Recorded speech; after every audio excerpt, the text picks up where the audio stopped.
Live. You're live. Hey, hello everyone. Mike Grabham here today. Laura Greeno from wonderful, wonderful East Coast. Hi, everybody. So she's back from her great vacation and full of energy and has a tan. So all those things are good, I think. The tan I'm very envious of, but it's all good. So Mike Grabham here. I'm the guy that helps you take your idea and turn it into income. And we do this weekly show where we help founders answer all those crazy questions. So and help you along the journey. So Laura, take it away from your side. Laura Greeno with Web Scout. I am a marketing coach for technology companies and other advertising agencies. And I was just going to do an elbow bump. Yeah, the elbow bump. That's the other one. Elbow bump. Elbow bump. Yep. Stay safe. Yeah. As you know, as some of you may know, I'm in sunny Seattle, Washington most of the time. Actually, I'm in Walla Walla today, but in Seattle a lot, and Seattle has been very much affected by the coronavirus. And it's just craziness. It just really is. It's tough for the small business owners because a lot of the traffic and volume of people aren't there. They're not in the cities, but you know, we have technology to do this stuff, right? We can do it. We've been doing it for, you know, like you and I mean, that's how we work. We don't even, I mean, I never really see clients face to face. They're all over Zoom and or, you know, some variation thereof. So yeah, I feel for the small business owners that are really getting hit by this. And, you know, we'll bounce back and we'll figure it out. But it's a bit crazy here in Seattle, that's for sure. Sorry. Yeah, I know it's the worst is probably yet to come for all of us. But hopefully it won't last. Hopefully it goes quickly and they come up with a vaccine and there's nobody else dies. Exactly. Yeah. That's probably wishful thinking, but some variation of that would be awesome. Yeah. So well, let's get started. Let's talk about some stuff today. What do you want to start with? So I was going to ask you. So we're talking about bigger companies today, enterprise companies, and how to potentially compete with them. And should we hire people away from them into our little startup? So that's probably the first question I want to ask you is, what is your opinion on hiring big corporation experienced people, you know, pulling straight from the big corporations into your little startup? Yeah, you know, I think, you know, I've done several of those hires where you take a big corporate person who has probably somewhat of a title and definitely has connections within an industry, and, you know, you try to put them into a startup. And most of the time, this is a very generalized statement, but most of the time that does not work. I've definitely tried it. I've been really quite successful once, and I've been very unsuccessful another time. And I would say just a general rule and what I've seen just over the years, it's really tough to make that work. It's just a tough thing. And here's kind of the reasons what I've seen, the big reasons why I've seen, you know, why it didn't work. You come from, you know, Microsoft or, you know, name any big bank or whatever, and they come into a resource constricted environment where there's lack of resources, lack of time, lack of money, all those things.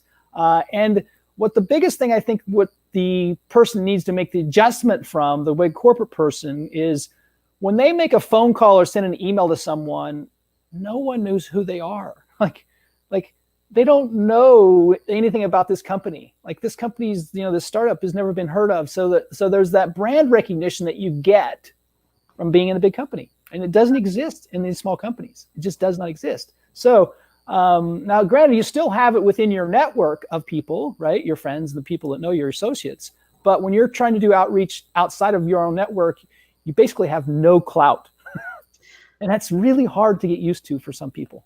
Oh yeah. Right? Yeah. For me, I almost always worked for a smaller company. So I never had that, hey, I'm Laura from Sure, exactly. or Well, yeah, neither one of us have. I've never worked for a big company either, so I never even had that feeling. yeah, so I don't know, like, I understand what you're talking about completely, because there's a certain immediate credibility that you can be given right off the bat, if even to get a phone call answered, Yeah. yeah, or even to get your product in front of somebody. Sometimes that is an immediate thing, but I don't have that experience. But I have worked with people like you, that kind of come from a big brand, and they kind of have a different attitude about spending money, and Yeah. it's very different. And I've seen where it doesn't work the other way either, where you can't put a startup entrepreneur No. Yeah. into a Fortune 500 company. They will not make it. Yeah.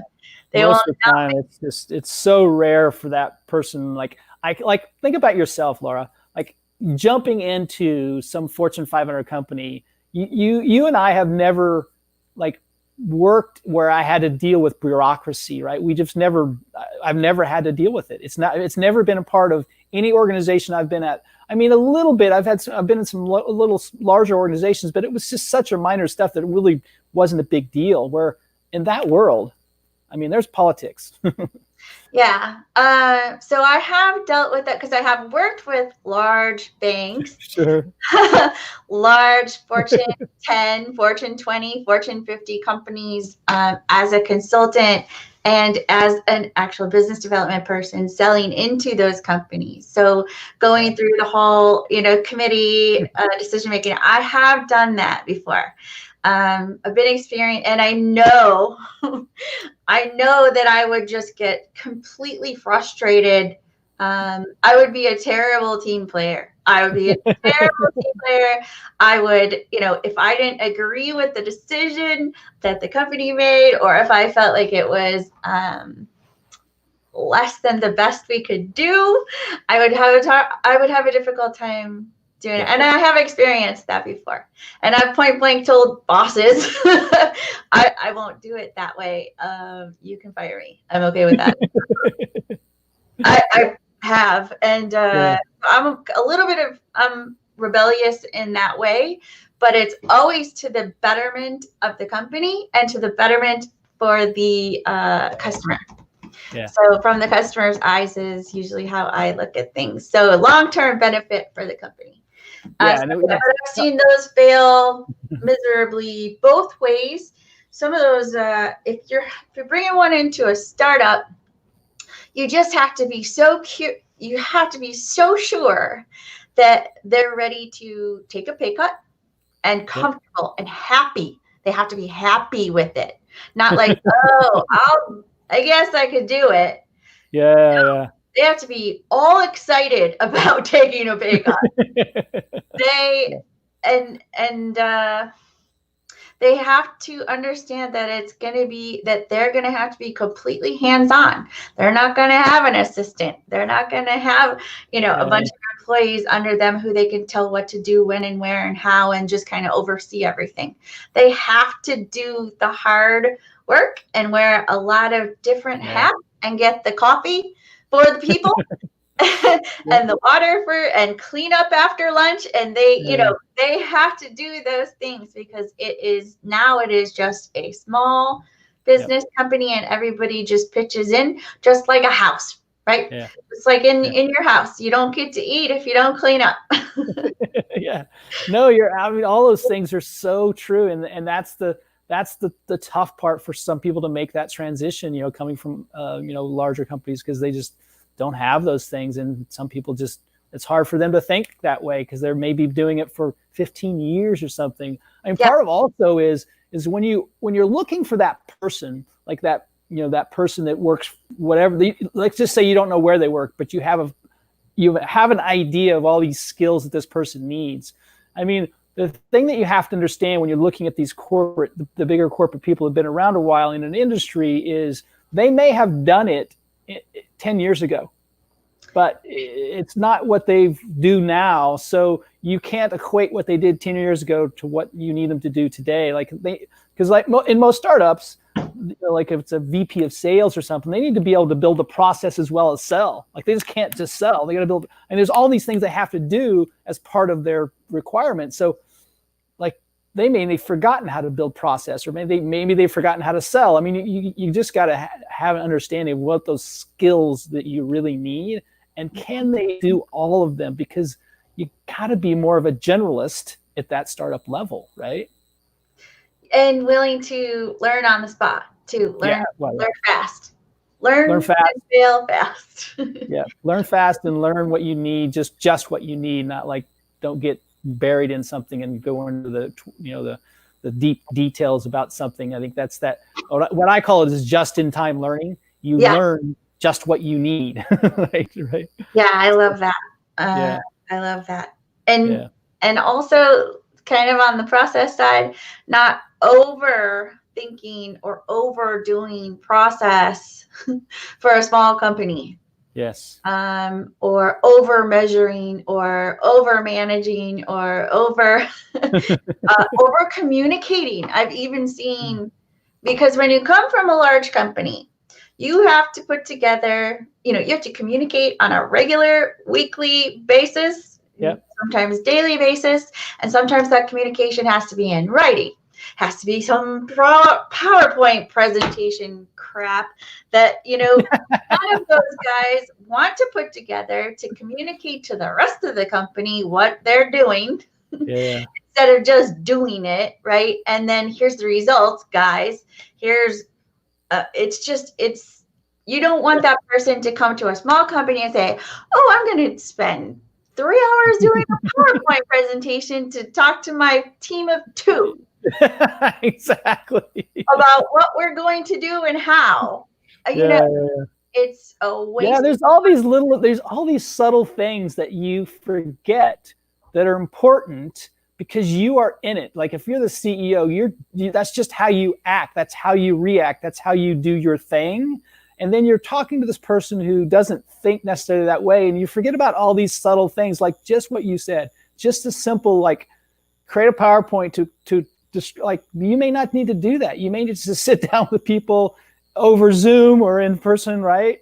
And just explain what you're talking about with a 20-minute conversation. Like that may be what is needed, not a 15 slide, PowerPoint. So right? That's what all the big companies and the employees in big companies typically get very frustrated with, being taken away from results-oriented activities and and doing the administrative operational stuff that is really just communicating to other people what they're doing, which is important. It's important. I understand, but there should be limits. There should be a lot less meetings in large companies and a lot more memo. Here's the memo. Here's the memo. Here's your memo. Here's the top 3 things from the week from my team and all my people, and something that other teams need to know about, maybe because they have a stake in this piece of the pie. Yeah. But not, let's have a 3-hour meeting with 25 people and 10 of them have to give presentations from PowerPoint because I don't know. It's just awful to me. It's so awful. But I do understand the communications piece. I do think it's very important. But in a small company, you don't want someone to overdo all of that. Yeah. I know. It is kind of craziness. So I think it's important that you as a founder or founding team know exactly what you're looking for. Is it the connections that you want of this, high level corporate person that's been in the industry for 15 years? Is it the skills they have? Is it, is it maybe it's the knowledge they've learned within this, this one company? I don't know what those things are, but I think it's be really clear of what you really need. And if there's a fit there, because it can be very detrimental to the company as a whole and this has happened to me, like firsthand. Hire a person, they think they're going to work out. You you probably give them more money than you should have. So they come on board, and then 3 months later, you just know no way in God's green earth this is going to work, and it blows up. And 4 months later, you've now fired the person, or they've left on their own terms, and now you're starting over after spending 4 months and money and all this crap, right? And it's just like you just don't have time to do that as a startup. You just don't have time to do it. So, beware of hiring high-level corporate people and bring them into a little 10-person, 8-person startup. Yeah, I agree. And I think the biggest litmus test for me would be, did they come to me? Do they want this so badly? I'm not going to go looking for them, right? Yeah. I might be hiring, but I'm not going to go looking for a enterprise level person to come. But if they come to me and they're like, I have got to work with you, I have to do this. It doesn't matter what you pay me. That's the kind of person you can hire. Yeah. Yeah, absolutely. Because they really want it, and they're coming after it. But the other way around, I don't believe would work. Yeah. So let's talk a bit about, since we're talking about big corporations, let's talk about introducing a product that that your competitor is a big corporation, that has more money, has more resources than you, but you think you have a better product. How do you do that? And I'm going to ask you that, Laura. How would you do that? That's not especially when it, like you're building it, it's going to happen. You probably know the strengths and weaknesses of that big competitor. Like how do you kind of go about doing that? Most likely, I wouldn't do it. But if I had to do it, or if I was working with someone who was doing it, right? Yeah. There would have to be some critical areas of differentiation. It can't, obviously, if it's the exact same product. Yeah, that's probably not good. Then you have to have some kind of inside resources to make this price, to kill them on price. Yeah. Most likely, if you're able to get those inside resources, they will be able to get them too. So even if you initially kill them on price, they will beat you in the end. So I don't, price is probably not your favorite area to differentiate. No. The product, you got to be 10 times better than what it is with the big company. Don't think it's a little better. Don't think it's, hey, this is a little different, a little better. It's got to be 10 effing times better. Yes. I mean it, like 10 times better. It's got to be super clear. In that case, you might have a good thing to work with if it really is that much better. Then you also have to educate the public that it is that much better. And how are you going to do that? By spending a ton of money by giving away the product so that people can try it. Which so one thing very hard to do. One I think that people don't understand about it when you talk about being 10x better.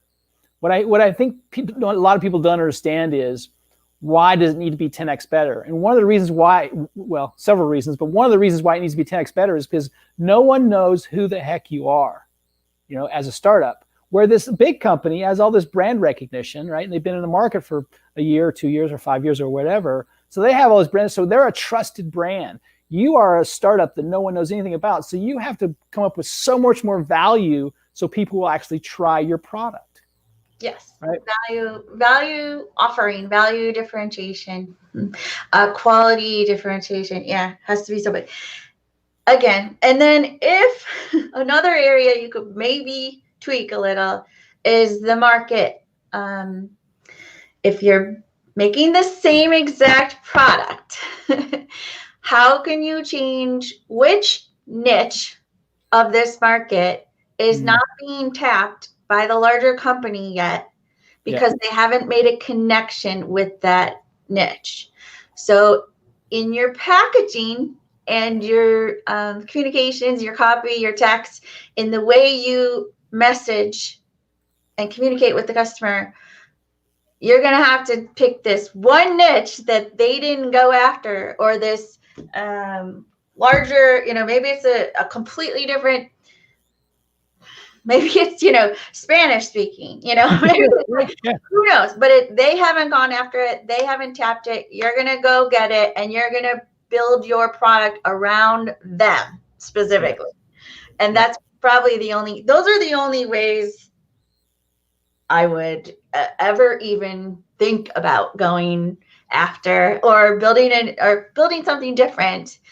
The same as a larger company, because you don't know where they're going. You have to get that intel too about what their direction is with this product. Do they already plan to go after this niche you want? You got to find that out. It takes a lot of work and digging. It wouldn't be, I don't think it'd be something, I know it wouldn't be something I would do. Yeah. Well, I think, and like you say, the things you look for if you have a product is like, is there something in the customer journey that you can do a better job at? Like for instance, here's a for instance. So the people that started coming out with the mattresses, right, that we now buy online, which, probably 5 years ago, we didn't even consider that as even an option, right? But the company that did it, Casper, I think Casper was the first one to do it, but now they all do it. So they came up with what they did is because in the customer journey of mattress buying, there's a lot of money being spent on the distribution, the moving of the mattress, right, from manufacturer to retail establishment, the distribution in the distribution channel. So what Casper did is they said, well, screw that. We're not even going to worry about that. We're just going to make them and send them directly to a customer. So therefore, let's figure out a way that we can package this thing so we can send it economically. So that was their innovation. Like they still make a mattress it's cool, but it's still just a mattress. So, what they did is they looked at that industry and said, where can we innovate? Well, they innovated in basically the distribution of the mattress, right? The delivery. The delivery. That's it. Innovation. I mean, at the end of the day, the mattress is a little different, but honestly, it's still, they figured out how to deliver a mattress, from you clicking on a button online and delivering it to your home. Like it wasn't done. It was never done before. So that's what you need to figure out. It's like, where in your customer journey can I innovate? It doesn't have to be, maybe it's not in the product. Maybe it is in something in the process, right? So, yeah, and stealing those ideas from other industries that have innovated already, right? Where there was a delivery innovation. Where else in another industry, where can I steal that delivery innovation for another industry that still uses distributors too much? It's too expensive. Middleman. Where can I also cut out the middleman? And where is it not being cut out now? What product, what service, what market is still paying too much for this middleman that, because of the internet and connection directly to customers today, what else can I just cut out the middleman for? Yeah, exactly. So at some point you would think, well, maybe refrigerators. I'm just making this up because I can see a refrigerator, but like maybe it's a refrigerator. Maybe we figure out how to ship refrigerators or something. I don't know, but there's ways to look at things all the time differently than the corporate guy that has been doing it for 10 or 15, 20 years, right? That they're not innovating because they're just making money on how they've done it, for years. Or they're too slow. Or they're too slow. Or they're like cable companies and everybody hates them. That's another, here was a good piece of advice. I don't remember who told me this. It was a VC I was interviewing a couple years ago. And he said, always look for an industry where people literally hate the customer, hate whoever's delivering whatever it is. Hate the brand. Said, right. Like think about like banks. No one likes, this was like 3, 4, 5 years ago. Like think about banks, think about cable companies, think about like all these things where people always just badmouth. There's opportunity in those, wherever those industries or people are like, God, I hate waiting for my cable, or God, I hate doing X, right? Those are opportunities when you hear people say that. Oh, I agree 100%. That's a great, that's a great way to think about it. What do people hate? What does everybody hate? like I mean, the cable thing is just bizarre to me. We just moved. I actually had a new cable installed, but now they only have a 2-hour window instead of a 4-hour window, which is, it's still kind of weird. Yeah, I mean, it's like, okay, we're going to be there from 10 to 12. They used to be like, okay, we'll be there from 8 to 12. Like, and you had to kind of hang out at your house, right? So they're getting better at it, but there's still room for innovation where you don't have to come to your house or don't have to be at your house, et cetera. So yeah, absolutely.